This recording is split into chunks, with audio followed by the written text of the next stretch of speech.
All right, I'm going to cut a little short there, and it's just going to be a short one tonight as I've got plans and they just got bumped ahead, so I'm very sorry about that.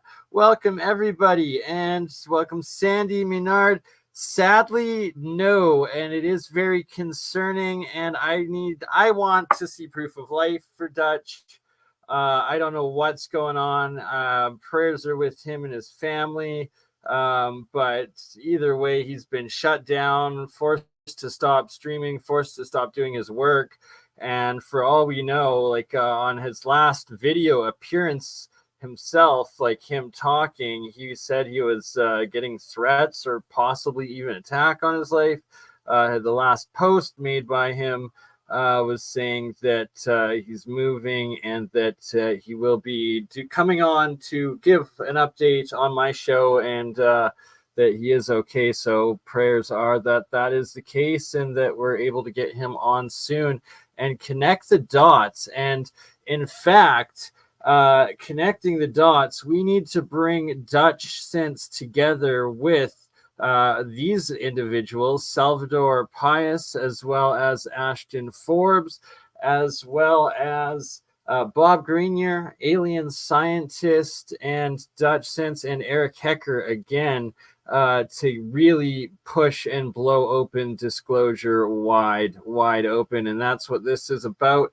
And this is just a promo stream for the alienScientist Jeremy Reese upcoming interview with Salvatore Pias this next week. It's already scheduled up on YouTube, as well as that it is November 12th at and it'll be restreamed on my channels as well. And hopefully I should have a chance to hop on at the end and ask Salvatore a few questions as well. And here, for those that aren't aware, Salvatore just did a brand new interview with Ashton Forbes, the MH370 I guess whistleblower / investigator, private citizen journalist, and that it's absolutely epic. So I'm going to play a little bit of it, and then I'm going to play the Tim Ventura Salvatore Pias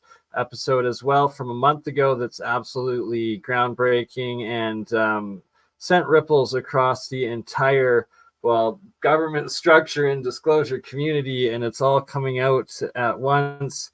And so let's I've only got a few minutes, so we'll get to it and make these minutes count. It will be a lot more after this one, trust me on that. I love it. Now, and I hope to be in further interviews as well. That's great. Yeah. Now, all right, let me give a disclaimer right off the bat.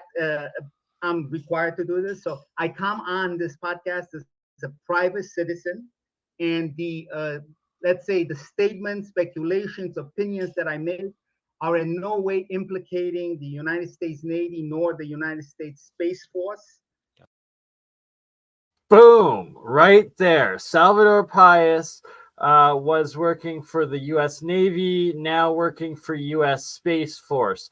What does that mean? And he, I believe, has responsible for Navy patents that are essentially the TICTAC technology, if I understand and my memory serves correctly. So expect some crazy questions, disclosure coming out in this upcoming alienScientist interview with Salvatore Pias that will be on my channels, that I will get to ask some questions towards the end.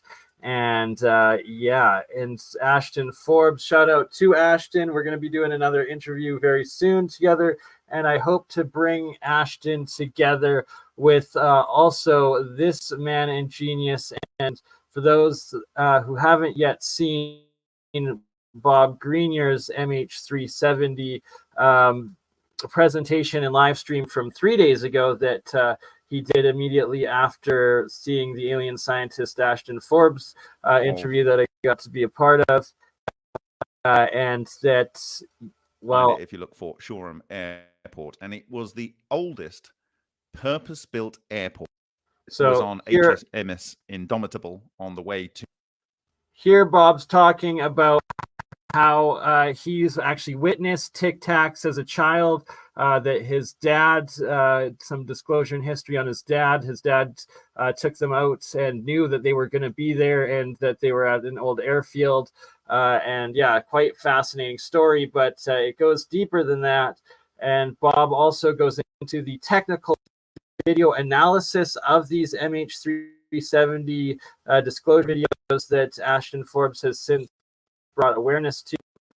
And Bob Greenyer actually owned a digital graphics company and video editing analysis company prior to 2014, he states here, and that it's absolutely amazing, this 2.5 hours presentation by Bob on this particular aircraft, and there will be no net loss. Or they might have thought, well, we potentially have a I'm going to be chance bringing to save Ashton them, together with and we can Bob potentially here. use this teleportation technology. And they did, and it didn't work. And then, so pausing it there, Bob Greenyer speaking about how he fully believes in this 2.5 hour presentation on the Martin Fleischmann Memorial Project YouTube channel, aka at MFMP, which is spearheaded by Bob Greenyer and his main research channel here that this is put out on. He does this 2.5 hour presentation, high technical breakdown, not only on the video analysis that Ashton showed here, and Bob backs it up saying that it's all real. He also goes into the physics and the advanced, super high advanced technical physics of the TICTACs, of the vortex technology, of the cold fusion of it all, and the cold neutrinos, and like just so advanced technical science and understanding and breakdown of it that it's a whole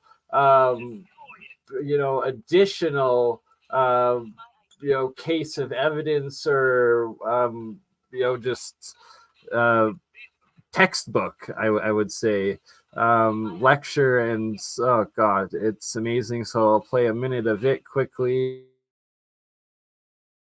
There's a subtext to that they might have done it and it did work, and these all people had to go into witness protection program or whatever they call it, because they're supposed to have had this plane disappear, and you can't really announce that you've got teleportation technology, because who's going to take a plane from them? They're going to want to be teleported, right?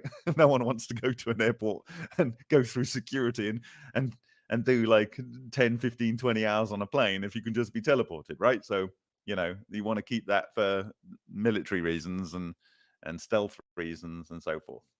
Okay. The argument that you can do volumetric lighting with these clouds, it's something that I was doing on a regular basis in my business long before this, right? So that for me is not an important argument in terms of the veracity. For me, the thing here is that this has provenance without, certainly in my view, anyone in the public understanding that this could be possible and the way that it is possible. Okay, so with that said, I'm going to try and find the other video, which I think Ashton's got on his Twitter. So let me see if I can find it there. Okay, I think it's here. Probably get it from here. Right, yes, I think we can do it from here. Okay.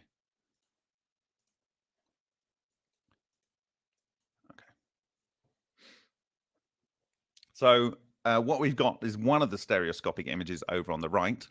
And then this second image on the left, I think, I'm not totally certain what this is meant to be, but it looks like it's thermal imaging colorized version, but taken from maybe a AWACS or something that was tracking the plane in its distress. Okay, so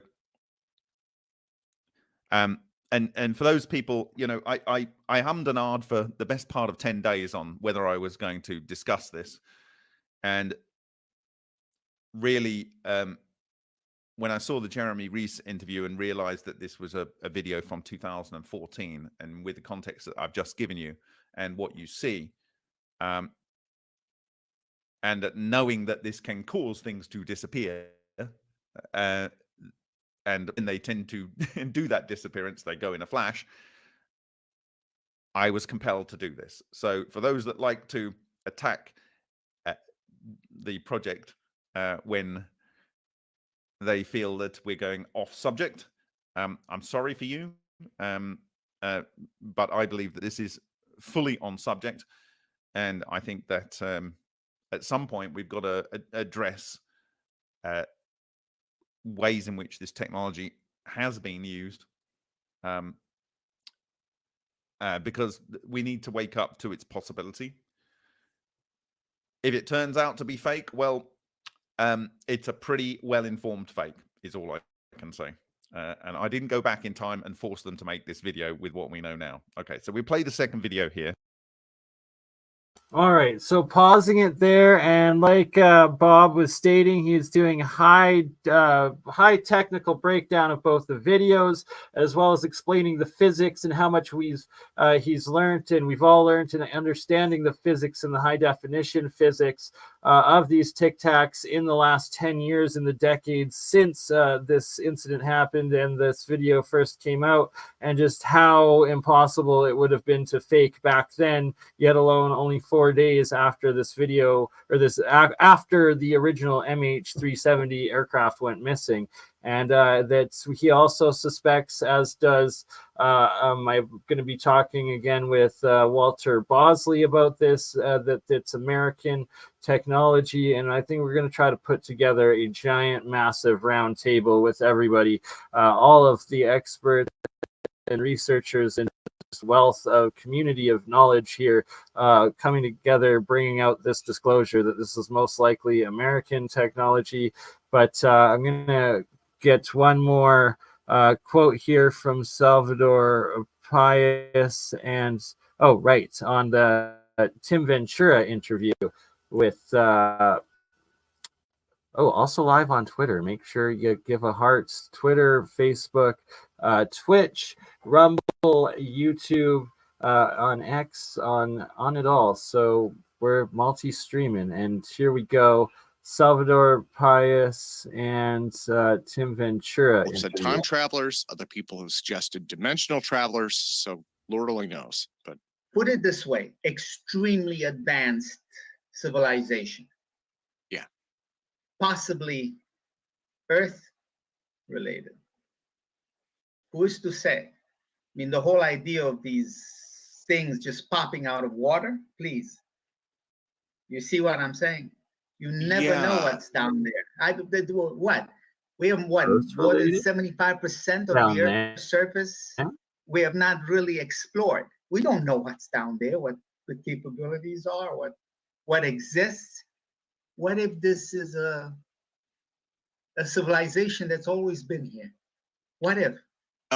Dr. Kevin Newth did a paper, I think about a month and a half, 2 months ago, and he was revisiting the Drake equation, the evidence.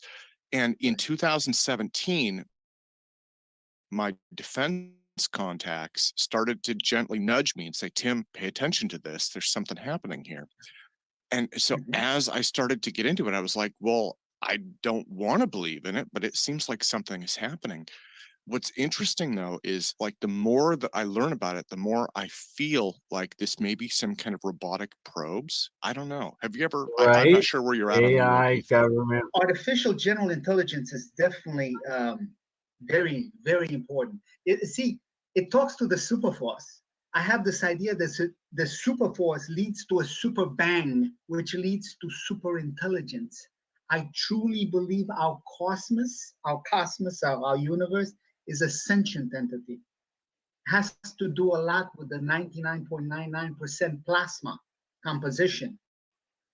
Remember the work of Anthony, I believe his last name is spelled, or rather is pronounced Peratt, but I could be wrong. My good friend Pete Garrettson, and you may know Pete.